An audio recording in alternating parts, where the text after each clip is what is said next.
نحمده ونستعينه ونستهديه ونستغفره ونعوذ بالله من شرور أنفسنا ومن سيئات أعمالنا من يهده الله فلا مضل له ومن يضلل فلا هادي له أشهد أن لا إله إلا الله وحده لا شريك له وأشهد أن سيدنا محمدا عبده ورسوله سبحانك لا علم لنا إلا ما علمتنا إنك أنت العليم الحكيم قال رب اشرح لي صدري ويسر لي أمري واحلل عقدة من لساني يفقهوا قولي قد قال الله تعالى في كتابه الكريم بعد أعوذ بالله من الشيطان الرجيم يا أيها الذين آمنوا اتقوا الله حق تقاته ولا تموتن إلا وأنتم مسلمون.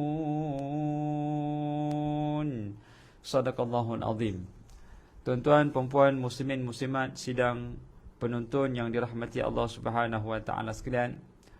Pertama dan selamanya kita merafakkan syukur pada Allah Subhanahu wa taala kerana dengan limpahan kurnia, kasih sayang dan inayahnya dapat sesama kita bertemu pada siaran kuliah subuh online pada pagi ini.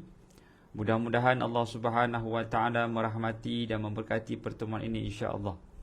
Selawat dan salam ke atas Nabi kita Nabi Muhammad sallallahu alaihi wasallam. Allahumma salli ala sayyidina Muhammad wa ala alihi wa sahbihi wa baraka wa sallam. Ahli keluarga baginda dan para sahabat, para tabi'in, tabi'in dan doa berpanjangan buat umat Islam yang berada di Syria, yang berada di Palestin, di Kashmir, di Xinjiang, di Yaman, agar semuanya Allah Ta'ala berikan kekuatan. Allahumma amin. Dan pada masa yang sama, bila kita doakan kebaikan, kata Nabi SAW, orang yang suka mendoakan kebaikan ini, maka malaikat akan datang padanya mendoakan kebaikan yang sama apa yang dia doakan kepada saudara seislamnya yang lain. Maka menjadi satu amalan bagi orang yang beriman, iaitu mendoakan kebaikan. Kalau kita doakan keburukan, kita khawatir doa itu juga patah balik. Jadi kita doakan yang baik-baik, mudah-mudahan kebaikan yang akan datang dalam hidup kita. Selawat dan salam ke atas Nabi kita Nabi Muhammad sallallahu alaihi wasallam. Allahumma salli ala sayyidina Muhammad wa ala alihi wa sahbihi wa baraka wa sallam. Ahli keluarga baginda dan para sahabat, para tabi'in, tabi'in dan doa berpanjangan buat semuanya insya-Allah. Tuan-tuan perempuan, kita telah pun berada di 10 hari pertama di bulan Zulhijjah. Maka kata Nabi SAW, tidak ada amalan yang paling Allah sukai dan cintai melainkan beramal di 10 hari pertama di bulan Zulhijjah ini. Maka banyakkan berselawat, banyakkan bertahmid, bertakbir, bertahlil, bertasbih. Mudah-mudahan apa yang kita lakukan 10 hari pertama ini diterima oleh Allah Subhanahu wa taala. Dan nanti kita akan berpuasa di hari Arafah. Barang siapa yang tak mampu berpuasa 10 hari pertama ini straight, boleh berpuasa Isnin dan Khamis dan hari Arafah. Kalau tak boleh berpuasa Isnin, hari Khamis dan juga hari Arafah, kita boleh berpuasa pada 8 dan 9 Zulhijjah nanti. Mudah-mudahan Allah Ta'ala memberkati dan merahmati insya-Allah. Ya, jangan lepaskan peluang berpuasa itu, kerana kata Nabi SAW, barang siapa berpuasa pada hari itu, maka diampunkan dosanya tahun ini dan dosanya tahun yang telah pun lalu. Dan nanti kita akan berkorban pula. Siapa-siapa yang berkorban, maka sudah pastilah pahala jadi milik mereka. Jangan potong-potong, biarkan rambut dan juga kuku itu biarkan tumbuh. Dan nanti bila dah tumbang lembu kita, maka bolehlah mencukur dan memotong kuku. Tengok muka saya ni pun dah berjambang dah, tapi jambang dia tak adalah nak lebat sangat. Ada kawan saya tu, muka dia ya Allahu Akbar, memang dah lebat betul dah. Sebab sebelum korban tu, dia sebelum masuk 10 Zulhijjah, sebelum 1 Zulhijjah tu, dia memang dah tak memotong. Jadi bila dah masuk tu, dia terus carry forward. Dah sampai dah tak kenal dah. Dia kata nak simpan sampai korban tahun depan. Saya cakap, jangan buat pasal. Kang tak nampak mulut kang? Kalau minum teh tarik, terbang mulut, terbang misai dalam teh tarik macam ikan keli. Zoom, terbang. Misai ni kita kena potong bagi nipis. Misai kena bagi nipis. Sunnah Nabi SAW, misai dinipiskan. Ini dia nak share cawan dia dengan isteri dia. Nak share cawan dengan isteri tu memang sunnah. Tapi bila minum, misai terbang dalam teh tarik. Bini pun tengok, astagfirullahalazim abang, kenapa ada ikan geli duduk menyorok bawah mulut abang tu? Rupanya bukan ikan geli, rupanya misainya tidak dipotong. Itu sedikit dipanggil gurauan senda suami dan isteri lah. Masya Allah. Baik, kita sambung bacaan kita. Waalaikumsalam warahmatullahi wabarakatuh pada semua yang hadir pada pagi ini. Kepada Nur Haimah Zainal Abidin, Makcik Siti Atikah, Nurmala Saleh, Siti Aisyah Ka'pah, Liza Za, Masya Allah, Osman Manja, Siti Tazilah Ali, Masya Allah. Kita doakan kebaikan berpanjangan buat semua, Allahumma amin. Mewakili barisan EJK Surau An-Nur Fasa 3A Seremban Selatan, mengalu-alukan kedatangan tuan-tuan perempuan, dan sumbangan boleh diberikan dan disalurkan ke Bank Islam 0501-2010-053038. Sumbangan untuk sama-sama kita hidupkan pembangunan, pengimarahan aktiviti Surau An-Nur Fasa 3A Seremban Selatan. Surau yang cukup hebat, gah pada namanya, dan juga para asatizah yang hadir memenuhi segenap peluang ruang yang telah diberikan oleh pihak surau. Terima kasih dan syabas kepada semua EJK. Masya Allah. Baik, kita masuk menyambung kitab kita, iaitu kitab Minhajul Abidin, iaitu karangan pesanan Imam Ghazali, karangan Imam Ghazali, yang mana kita masuk pada bab godaan al-awarid. Terima kasih Makcik Siti Atikah datang non jauh daripada Melaka. Tapi Negeri Sembilan ke Melaka dekat je. Waalaikumsalam kepada Hakak Harun Niza daripada Sungai Perak. InsyaAllah. Orang Terengganu ada, orang Perak ada, orang Melaka ada, orang Johor ada. Terima kasih Kak Lin Mazlin, Masya Allah. Nurmala Saleh daripada Terengganu, Masya Allah. Terima kasih hadir. Orang-orang yang hendak beribadah wajib menahan segala godaan yang boleh menimbulkan kebimbangan dan kerisauan dalam ibadahnya kepada Allah. Kita ni nak ibadah, ada godaan dan rintangan. Ya, tengah semayang, tiba-tiba nampak kucing melintas. Kita tengah masak ikan, tiba-tiba tengok kucing. Sudah. Nanti kan dengan kucing-kucing ni kan kena masak dalam kuali tu. Kan? Kita dah hidang makanan, tiba-tiba nampak kucing lalu, pang bunyi. Maksudnya kucing tu cuba mencuri ikan di bawah tudung saji. Gangguan. Kita tengah solat, tiba-tiba datang bapak mentua. Assalamualaikum, bapak mentua datang. Takkan tak buka pintu? Kalau dah buka pintu pun, takkan kita nak semayang lebih kurang. Maklumlah, masa tak ada bapak mentua, kita memang semayang tak pakai baju. Bila bapak mentua datang, bapak mentua tengok, ya Allah, teruk perangai kamu. Semayang tak pakai baju, pakai tuala je. Ini pesan pada orang lelaki. Ada jenis yang solat, dia pakai tuala je. Allahu Akbar, punyalah teruk perangai. Kalau boleh pakailah proper sikit. Ya, dia pakai kain pelekat, tak pakai baju, letak tuala atas baju. Ingat apa? Nak kedai mamak ke? Ini perangai orang, jangan buat pasal. Kalau nak solat, pakailah pakaian yang terbaik. Ni kenapa pakai macam tak berapa nak senonoh tu. Baik. Kalau boleh ada satu baju khas. Tengah solat bapak mentua datang, terus khusyuk semacam. Allahu Akbar, dia mata terkedip-kedip tekan. Terus baca kuat, Bismillahirrahmanirrahim, Alhamdulillah. Kuat bacaannya. Bini kata, bang, sembahyang Zuhur lah. Terlupa pula tengah sembahyang Zuhur. Ini sebab dia nak impress bapak mentua. Ini godaan belaka. Baik, godaan itu ada 4. Harap boleh tulis 4 godaannya. Godaan pertama, apa dia? Rezeki dan tuntutan nafsu. Rezeki dan tuntutan nafsu. Maka rezeki dan tuntutan nafsu ni adalah godaan yang berat. Baik, kita sambung. Saya nak cari nombor 2 apa? Yang pertama itulah tadi tu, iaitu nafsu dan tuntutan nafsu. Kedua-duanya dapat diatasi dengan tawakal, rezeki dan tuntutan nafsu. Untuk itu sudah seharusnya bagi setiap muslimin untuk menyerahkan diri kepada Allah dalam urusan rezeki dan sebarang tuntutan. Godaan kita nak ibadah ni, salah satunya adalah godaan pada rezeki dan tuntutan nafsu. Kita khawatir kalau kita nak pergi haji, siapa nak menjaga perniagaan kita? Kan? Kita mestilah nak jaga perniagaan kita. Maklumlah perniagaan kita kelapa sawit tengah betul-betul berbuah ni.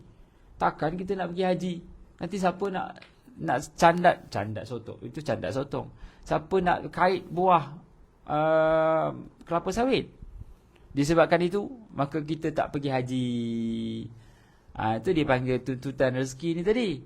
Rezeki dan tuntutan nafsu menyebabkan kita terganggu ibadah. Waalaikumsalam kepada Kak Syamsiah. Ya. Kita tengah buka kedai, tiba-tiba kita khawatir kita nak meninggalkan kedai tu. Kita macam aktiviti kita ni, kita nak berniaga contohnya, berniaga pasar malam. Jadi kita biarkan pasar malam tu sekejap, nak pergi sembahyang maghrib. Masa maghrib dah ramai orang.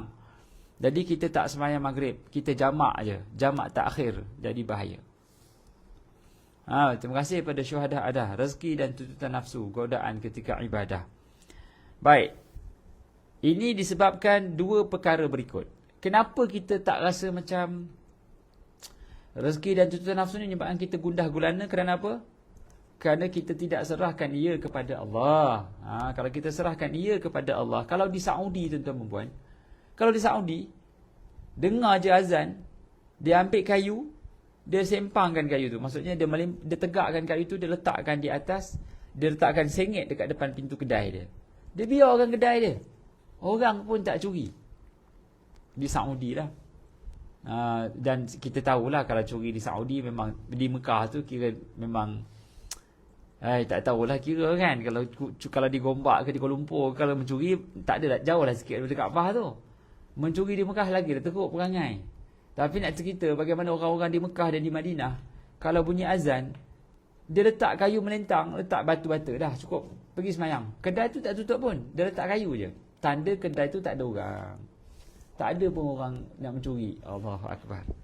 Kita kalau nak tutup kedai, macam-macam pantang larang dia. Allahu Akbar. Baik, apakah sebabnya? Ataupun dua perkara ini sebab utamanya. Pertama, sebab apa kita kena serahkan pada Allah Ta'ala? Agar dia dapat menjalankan ibadah dan mengerjakan kebaikan dengan tenteram. Jadi tuntutan dan nafsu ni kita serahkan pada Allah Subhanahu Wa Ta'ala. Patutlah panas, tak buka ikon. Baik. Serahkan pada Allah Ta'ala agar ibadah kita lebih tenteram. Ya. Kerana orang yang tidak menyerahkan diri kepada Allah tidak akan beribadah dengan baik, bahkan tidak sempat sama sekali, sebab fikirannya terlalu tertumpu kepada rezeki, keperluan dan masalah lain. Rasa bimbang itu kadang-kala dari segi lahiriah dan kadang-kala dari segi batiniah. Pada lahirnya dia sibuk memburu rezeki, sedangkan dalam hatinya dia selalu memikirkan rezeki dan perasaan was-was. Padahal menjalankan ibadah memerlukan ketenangan batin dan fizikal. Dan itu hanya terdapat pada orang yang bertawakal.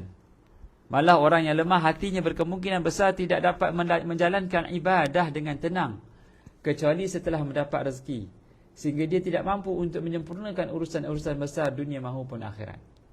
Allahu Akbar.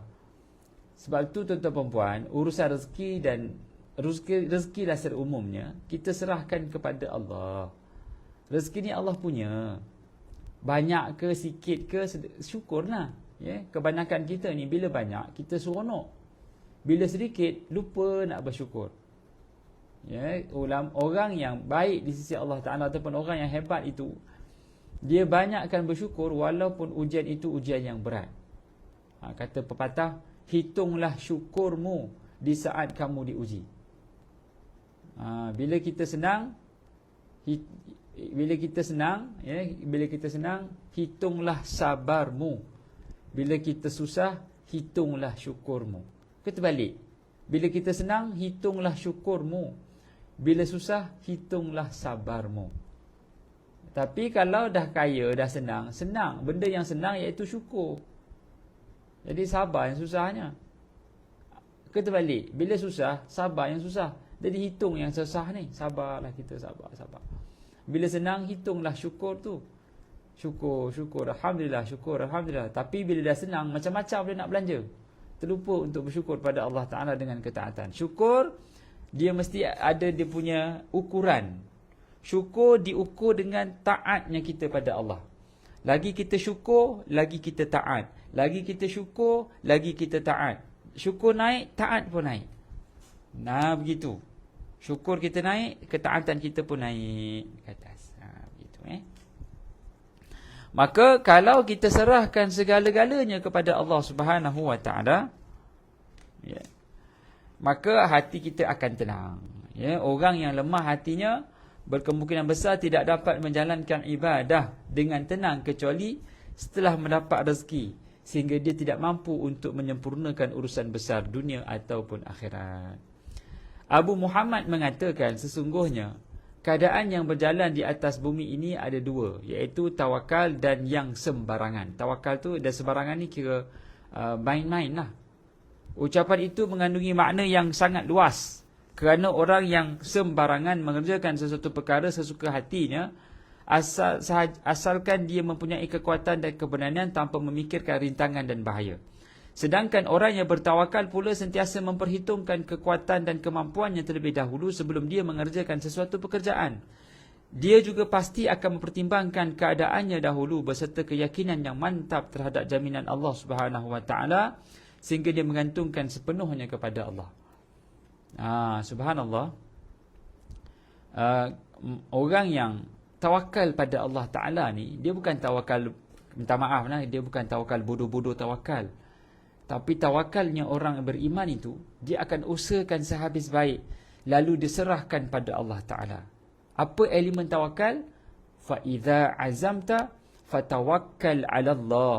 Bila kamu telah berazam, maka kamu tawakal pada Allah. Orang yang telah berazam, berusaha sungguh-sungguh, baru dia bertawakal. Orang yang tidak berusaha, lalu bertawakal, maka tempang syarat tawakal itu.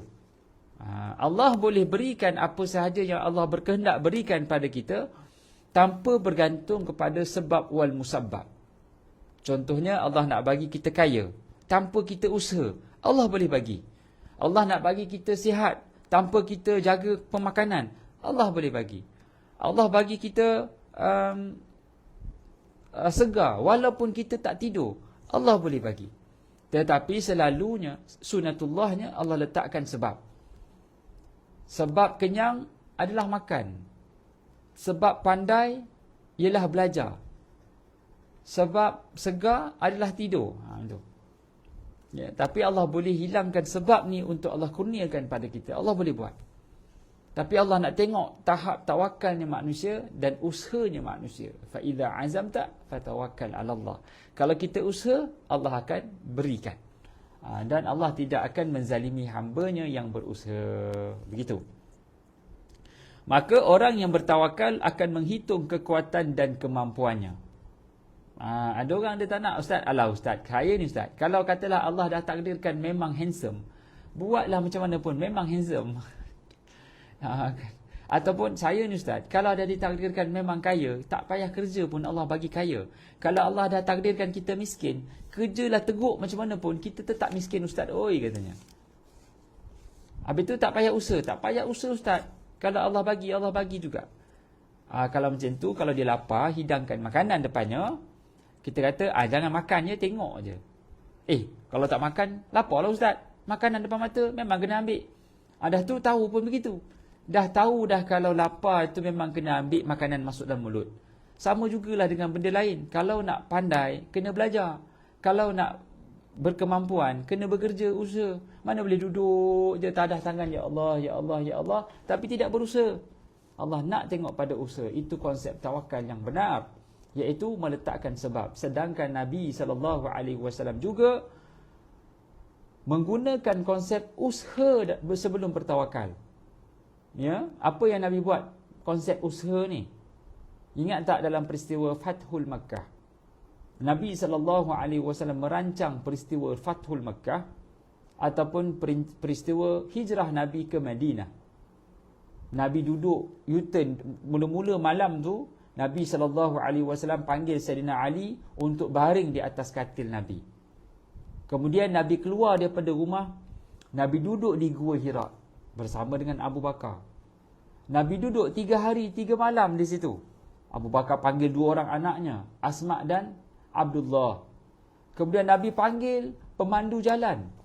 Kemudian Nabi panggil gembala kambing untuk tutup tapak kaki. Ini semua perancangan, ini semua adalah usaha Nabi SAW untuk hijrah. Nabi SAW boleh sangat, ya Allah, aku nak hijrah ni, aku kan Nabi-Mu.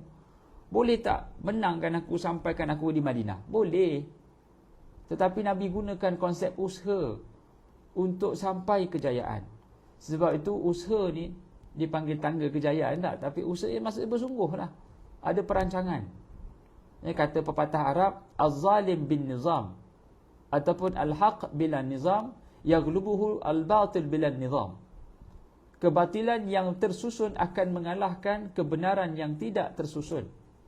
Nak tersusun tu maksudnya munazim, tanzim ini, nizam ini maksudnya susunan, strategi. Kebatilan yang dengan berstrategi akan mengalahkan kebenaran yang tidak ada strategi. Sebab itu kita ni orang Islam kena ada perancangan, kena ada strategi dalam apa juga yang kita buat. Maka kata pengarang kitab, kata Imam Ghazali, tidaklah dia merasa bimbang lagi walaupun setelah mendengar ucapan orang yang cuba menakut-nakutkan dia, malah dia langsung tidak menghiraukan godaan dan pujukan syaitan. Dengan demikian sampailah dia kepada tujuannya, sedangkan orang yang lemah agamanya selalu maju, mundur, lelah dan bingung terhadap keldai yang di dalam kandang atau ayam yang di dalam reban, hanya menunggu waktu diberikan makanan oleh tuannya. Kita ni jangan jadi keldai dan ayam dalam reban tunggu makanan. Tidak. Kita ni manusia yang kena berusaha untuk mencari makanan. Jiwanya membeku dan tidak sanggup lagi untuk berfikir. Patah semangat dan tidak dapat memikirkan perkara yang tinggi dan mulia. Jika pun ada, dia tidak akan mampu mencapai tujuan dengan sempurna. Beza dengan orang yang bertawakal dengan orang yang membuat sesuatu itu main-main, sembarangan. Adalah orang yang bertawakal ini, dia setelah berusaha, maka dia tahu apa yang dia nak dapat, dia serahkan pada Allah Ta'ala. Tapi dia dah usaha sungguh-sungguh. Orang yang main-main ini, dia main-main dalam semua benda, lalu mengharapkan keredaan Allah. Orang yang tidak bijak, kata Nabi SAW, adalah orang yang main-main dalam dunianya, yang bermain-main dengan usahanya, lalu mengharapkan keredaan Allah. Al-kayyisu man dana nafsahu wal amila lima ba'dal maut. Orang yang bijak itu adalah orang yang bekerja bersungguh-sungguh untuk mencapai kenikmatan akhirat. Dan orang yang kurang bijak, orang yang bodoh itu, kata Nabi SAW, orang yang bermain-main dengan murka Allah Ta'ala, yang bermain-main dengan dosa dan maksiat, lalu mengharapkan keredaan Allah. Maksudnya tak serius lah. Orang yang tak banyak serius, orang yang banyak main-main, yang tak serius dengan kehidupan akhirat maupun dunia, maka lalu dia mengharapkan kejayaan di dunia dan di hari akhirat, maka itu adalah satu pengharapan ataupun satu penipuan pada dirinya sendiri. Orang yang menggantungkan dirinya kepada dunia tidak mampu sampai ke puncak tertinggi dan kedudukan terhormat, melainkan mereka mengorbankan harga diri, keluarga dan harta. Jika dia seorang raja, dia perlu turun ke medan perang sehingga gugur ataupun menang dan mendapatkan kekuasaan. Maksudnya, kalau katalah kita berada di kemuncak jawatan, di kemuncak sesuatu pentadbiran, kita kena turun padang, tengok apa orang di bawah buat.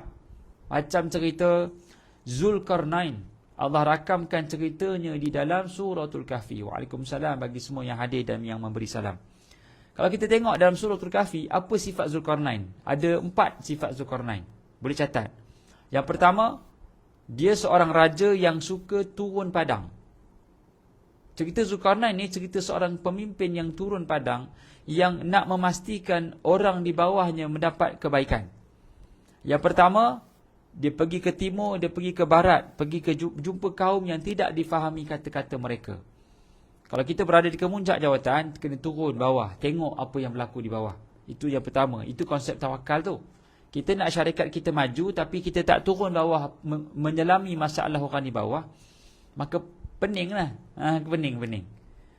Dia tak tahu kapal tu nak berlayar, tapi dia lupa bawah tu orang duk tebuk dia punya perahu. Macam mana nak bergerak kalau dah bocor di bawah kapal? Yang pertama, Zulkarnain dia pergi timur dan barat, dan sampaikan dia pergi jumpa dengan kaum yang tidak difahami kata mereka. La yafqahuna qawla. Satu. Yang kedua, dia telah memberi tawaran kepada kaum itu untuk diberikan khidmat. Selalunya berbeza, kita yang nak beri khidmat pada orang yang hebat. Tapi apa yang ditunjukkan oleh Zulkarnain, dia pergi jumpa kaum yang tak boleh, yang tak faham cakap ni, untuk diberikan khidmat. Maksudnya Zulkarnain ni bukan sekadar turun padang, malah memberi khidmat pada kaumnya. 2. 3. Di saat kaum itu nakkan dinding, tetapi Zulkarnain telah membangunkan tembok. Maksudnya apa? Yang ketiga, bila bagi khidmat pada orang, bagi khidmat yang beyond expectation, yang terbaik. Esok Dr. Ruslan, betul. Terima kasih pada AJK Surau An-Nur. Jangan lupa infak dan taja silakan. Masya Allah, mewakili barisan AJK Surau, saya memperingatkan tuan-tuan dan puan untuk sama-sama kita membantu Surau An-Nur Fasa 3A Seremban Selatan untuk terus menyemarakkan kuliah-kuliah agamanya dengan membantu dana perkembangan masjid surau, insya-Allah. Zulkarnain bila kawan tu, bila kaum yang tidak faham kata-katanya ini minta bangunkan dinding, tapi Zulkarnain telah membangunkan tembok. Maksudnya apa? Maksudnya bila kita buat khidmat ni tuan-tuan dan puan, kita kena buat beyond expectation, buat sesuatu yang lebih daripada apa yang diharapkan. 3. 4. Di saat kaum itu mendatangkan ketulan besi, maka Zulkarnain lah yang telah mengadunkan besi yang panas itu. Maksudnya apa? Zulkarnain telah membuat kerja yang paling berat, bukan yang paling ringan, iaitu mengadunkan besi lalu dibangunkan tembok. Bukan senang tau nak bangun, nak adun besi ni jadi aloi, jadi panas. Kaum tu hanya datangkan besi je, kemudian tiup unfuhu, maka Zulkarnain yang telah mengadunkan gaul dan akhirnya binakan tembok. Kalau kita bekerja, selalunya kita kena kerja yang lebih berat daripada orang lain. Jangan kerja harapkan yang ringan, tapi selalunya kita ni mengharapkan kerja yang lebih ringan berbanding yang berat. Kita biarkan orang lain buat kerja berat. Saya tak boleh, tak pandai, biarlah orang lain. Sedangkan Zulkarnain dia pilih untuk buat kerja yang lebih berat. Kerana apa? Kerana kerja yang lebih berat itu rewardnya lebih besar di sisi Allah Subhanahu wa taala. Masya-Allah. Terima kasih pada semua di masya-Allah. Eliza Ali Salam daripada Sarawak, masya-Allah. Allahumma salli ala sayyidina Muhammad wa ala alihi wa sahbihi wa baraka wa salam. Maka kita membicarakan kitab Minhajul Abidin karangan Imam Ghazali. Kita ceritakan bab awarid, rintangan untuk melakukan ibadah. Yang pertama rintangannya adalah rezeki dan tuntutan hawa nafsu. Orang yang terasa terhalang dengan Allah Ta'ala ini kerana dia merasakan rezeki dan nafsunya, rezekinya itu adalah dia yang kawan, bukan Allah yang kawan. Jadi rintangan yang pertama yang kita perlu hadapi adalah serahkan urusan rezeki ini kepada Allah. Kita hanya perlu berusaha sehabis baik. Kita kena berusaha sehabis baik. Kata orang putih, no money, no problem. No initiative, big problem. Cakap Jawa sikit pagi ni. Tak ada usaha, tak ada duit, tak apa. Tapi selagi mana kita ada kudrat untuk bekerja, kita ada akal yang waras untuk bekerja, kita ada kehendak untuk maju, itu okey. Duit akan datang kemudian kalau kita ada usaha. Ni masalahnya adalah pemalas lalu mengharapkan duit datang jatuh ke riba. Kata Nabi SAW, orang yang mengambil tali lalu mengikat kayu dan pikul kayu di belakangnya, lebih Allah cintai daripada orang yang duduk lalu meminta-minta. Hadis Nabi SAW dalam bab zakat dalam kitab Al-Bukhari. Nabi suka orang yang ambil tali lalu ikat kayu di atas tali, di dalam tali itu, lalu pikul di belakang dan berjalan di tengah bandar dan kata, siapa nak beli kayu ni, siapa nak beli kayu ini. Lebih Allah suka dan cintai daripada orang yang suka meminta-minta tapi tidak berusaha. Kita nak jadi orang yang Allah berusaha, kita nak jadi orang yang Allah cinta, kena berusaha.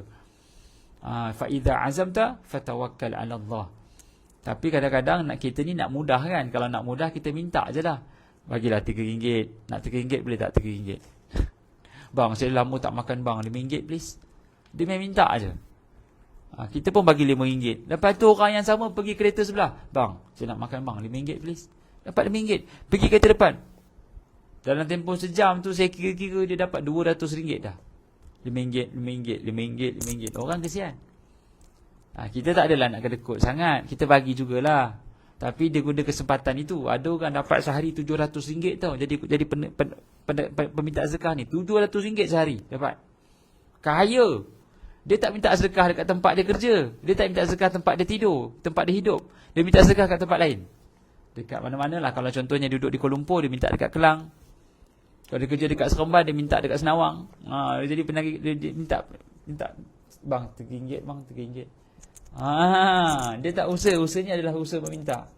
Nabi SAW pesan, Allah suka orang yang memikul kayu, lalu tanya siapa nak beli, berbanding orang yang minta saya nak RM3. Saya kalau orang macam tu, saya minta dia baca Al-Fatihah. Kata adik, sebelum abang nak bagi RM3, boleh tak baca Al-Quran sikit? Boleh bang, sila baca Al-Fatihah. Dia pun baca Al-Fatihah. Satu lagi, boleh tak baca ayat kursi? Boleh bang, dia baca ayat kursi, baru saya bagi RM5. Lepas ni kalau jumpa orang minta zakah, kalau katalah kita dengan dia kan, dia datang kat kita nak minta RM3, buka tingkap, adik, sebelum abang bagi RM3, boleh tak baca Al-Fatihah? Sebab harus dan bahkan boleh minta orang baca Quran lalu kita bayar. Kata Nabi SAW, sebaik-baik upah diberikan kepada mereka yang mengajar Quran. Jadi kita nak bagi dia RM3 itu sebagai upah, kita minta dia baca Quran. Ada budak-budak yang kadang-kadang minta duit kat tepi jalan, kita bagi RM3. Adik, boleh tak baca ayat kursi untuk abang? Boleh? Silakan. Okay. Jadi tuan-tuan dan puan, sebelum nak bagi sedekah, bagi saja, kita minta dia baca Quran sikit lah. Sebagai upah dia. Kalau dia tak, kalau ialah nak bagikan manfaat dia dapat, kita pun dapat pahala. Baca Al-Fatihah, kita bagi RM3. Ayat kursi RM5. Dapat pahala tau. Cakap kat dia, adik, lepas ni adik baca ayat kursi. Abang nak RM3, saya boleh baca Quran. Kita boleh buat begitu. Biar dia ada sikit usaha untuk dia mengubah keadaannya. Wallahu ta'ala alam, tuan-tuan dan puan. Mudah-mudahan apa disampaikan pada pagi ini dapat sesama kita ambil pengiktibaran dan jadikan sandaran dalam kehidupan. Selamat berisyraq, selamat solat sunat duha. Mudah-mudahan kita mendapat pahala umrah dan haji. Siapa-siapa yang tengok daripada Mekah, selamat menunaikan haji. Siapa-siapa yang tak boleh pergi Mekah, jangan risau dan khawatir. Saya dengar cerita ada yang tak boleh pergi, dah sampai ke airport, visa sangkut. Yang ni memang mana-mana visa furada semua sangkut. Allahu Akbar. Kita doakan agar semuanya baik-baik belaka. Siapa tak boleh pergi haji, jangan risau. Kata Nabi SAW, barang siapa solat subuh, lalu duduk di tempat solatnya sampailah waktu matahari terbit, lalu dia solat sunat 2 rakaat, maka orang ini akan dapat pahala umrah dan haji sempurna. Jadi ada ibadah yang boleh dapat pahala umrah dan haji sempurna, dengan syarat duduk di masjid selepas sembahyang subuh sampai waktu isyraq, solat 2 rakaat, insya-Allah kebaikan menjadi milik kita. Jadi apa yang baik itu daripada Allah Ta'ala, yang kurang itu kelemahan diri saya, mohon maaf di atas kekurangan. Terima kasih di atas perhatian dan kehadiran semua. Aqulu madza tasma'un, aqul qawli hadza wa astaghfirullahal azim li wa lakum. Wassalamualaikum warahmatullahi wabarakatuh. Tangguh pertemuan dengan tasbih kafarah dan suratul Asr.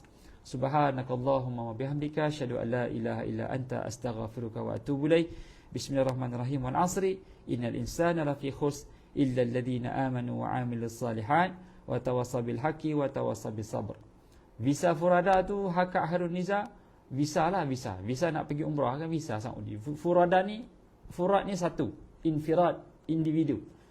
Maksudnya private, dapat visa direct daripada Saudi untuk seorang. Selalunya dia akan bagi visa pukal, ramai-ramai. Yang ni visa seorang. Visa seorang-seorang ni Saudi tahan dulu. Wallahu alam. Assalamualaikum warahmatullahi wabarakatuh.